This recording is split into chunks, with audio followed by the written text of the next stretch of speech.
Peter Klein's wardrobe for the Standard is provided by Samtani & Son Tailors in Langley. Men's and women's tailoring. Samtani & Son. Fitted for you, fitted right.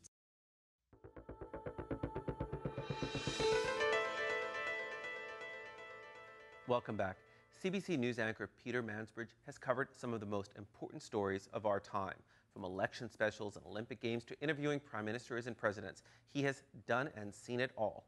Part 2 of my exclusive interview with him at the new Fairmont Pacific Rim Hotel begins with a discussion about the amount of stamina required to do what he does, day in and day out.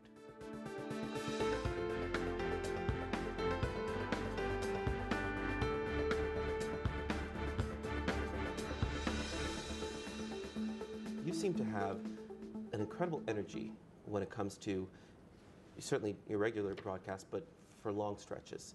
I had heard, tell me if this is true, that for an election night or covering a major event or a war, you actually get the sound techs to pipe in Rolling Stones and other music into your. Is that true? Yeah, not during the program. Right, but just to sort of often energize you. before it on a big show, on a big special election night or something like that. It helps me get energized, could be the Rolling Stones, it could be Tragically Hip, or it could be a baseball game. They don't force you to have Canadian content in there. No. But does this still excite you? I mean, you've been doing this for so long. Yeah. Every day you're excited to go to the studio? Very much so, and I'll tell you why, because every day is different. When you're in this business, as you know, you're dealing with different issues every day. You're learning something every day. You're meeting people, often, at our level of, people who are pretty interesting to deal with. So I've never, it's 42 years for me now, and I can honestly say I've never had a day where I haven't learned something new, as a result of the job. I mean, you really are a Canadian icon. You are, in so many people's minds, synonymous with Canadian news. But I know, just from reading your bio, that you and I were almost colleagues. You almost went to CBS at one point. We're considering it many years back, to going to the morning show, and were even talked about as potential successor to Dan Rather. Can you tell me why you didn't end up making that move? And if you ever think back, maybe I should have done that? I've never thought I should have done it. I loved the people there, and I still have good friends there. And obviously, I made Harry Smith a wealthy man because he's still doing the morning show there. I was going. I was wooed by Howard Stringer, who was one of the great news leaders of our time, certainly through the 80s and 90s, and now he's off on other exploits at Sony. But he made it very attractive for me to go. And at that point in my career, I was prepared to go. I was the weekend anchor, and I was doing specials during the week and operating out of both Washington and London at stretches as filling in as a correspondent.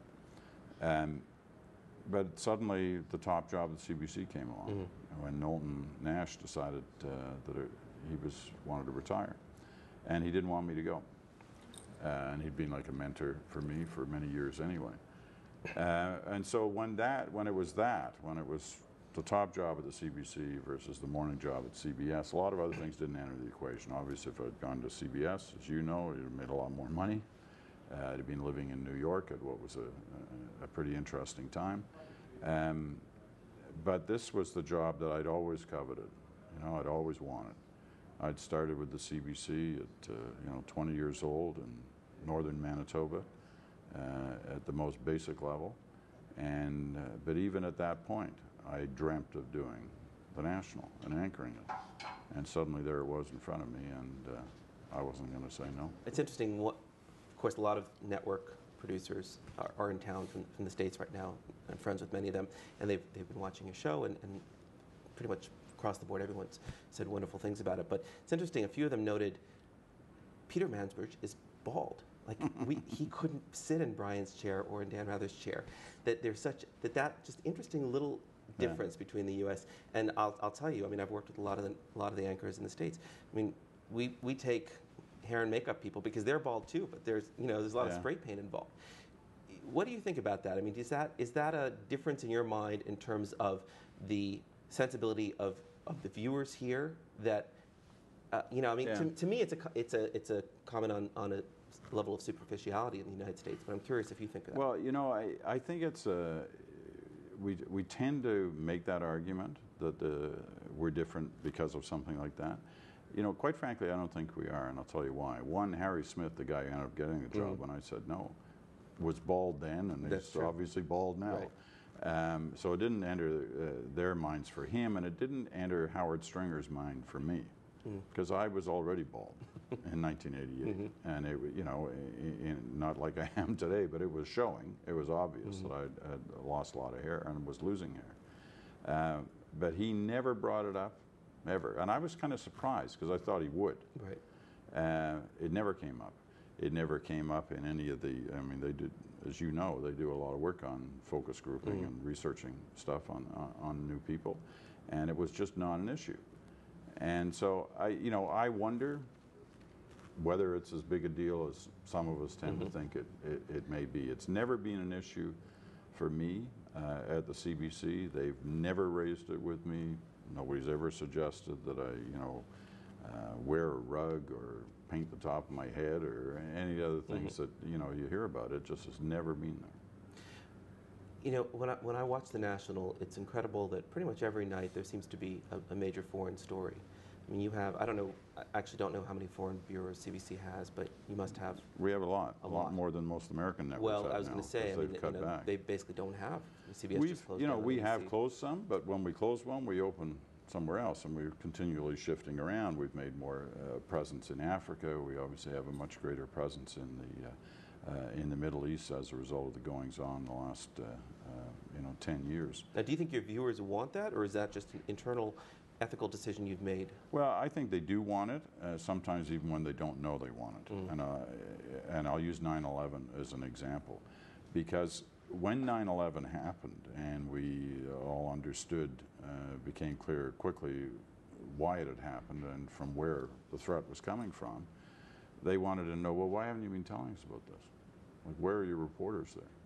Well, in fact, we did have reporters there, and we had been doing stories on Al-Qaeda and on bin Laden. Sure. So we had been positioned, but we learned our lesson that, we were doing the stories, but nobody was noticing them. So maybe we weren't giving them the kind of elevation within our program that they deserved. And that's one of the reasons why we've been adamant about trying to retain the number of foreign bureaus we have. We've had, we, like a lot of other places, are having to look seriously at where traditionally we've had foreign bureaus, because they just don't play the role they used to within the world story.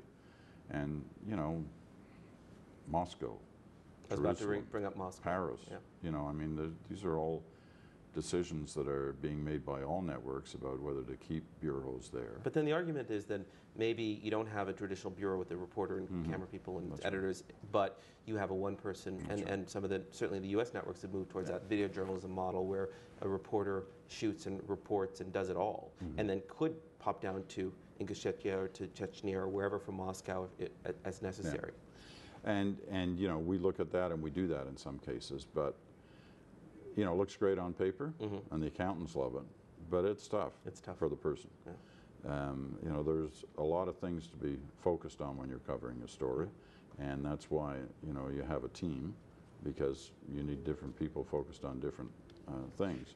And so when you have the all-in-one, that's a heck of a burden to put on that person. It's funny, when we do research into the CBC, into our various different programs, the National and Hockey Night in Canada actually come out ahead of the CBC.